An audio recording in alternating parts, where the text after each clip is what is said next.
Because you're the one who always takes care of it. And maybe that's the problem, I said, my voice calm. Maybe it's time someone else steps up for a change. Mark let out a dry laugh. Like who? Mom? She doesn't work. Me? I have my own expenses.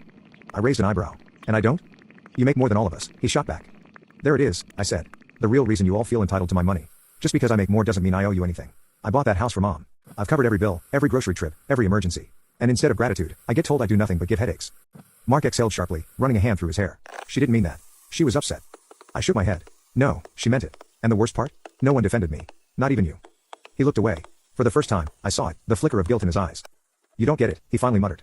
Mom's scared. She doesn't know how to handle things without you.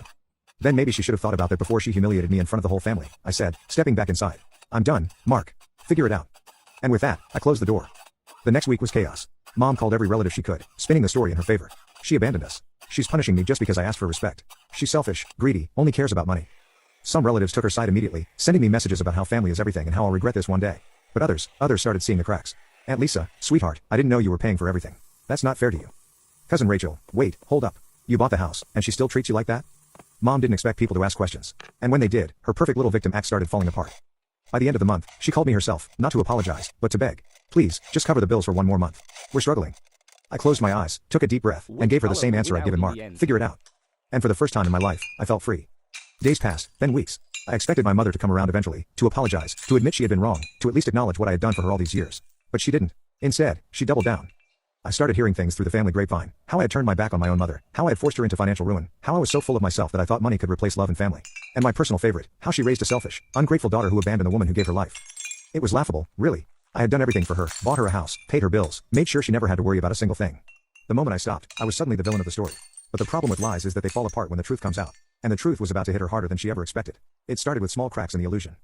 My Aunt Lisa, who had been one of my mother's biggest offenders, called me late one evening. Sweetheart, I went to visit your mom today. Oh, she didn't look like she was struggling to me. I frowned. What do you mean? I mean, she just got a brand new dining set, and she was showing off a new gold bracelet her brother bought her. My stomach twisted. She told everyone she couldn't afford food, that the electricity was about to be shut off. Aunt Lisa sighed. Well, if that's the case, she sure isn't acting like it. It wasn't just her. Other family members started noticing things too. How Mark still had money to go on weekend trips. How my mother had a habit of playing the victim one moment and then posting pictures of herself at fancy brunches with her friends the next. And finally, the real bombshell came when my cousin Rachel called me.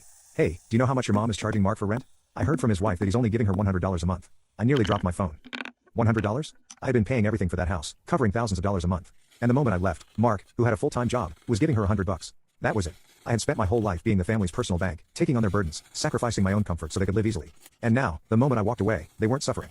They were choosing to act like they were because they expected me to come crawling back. I was done. That Sunday, I went back to the house for the first time in weeks. The moment I walked in, my mother's face twisted into an expression I knew too well, displeasure mixed with triumph. She thought I was here to apologize.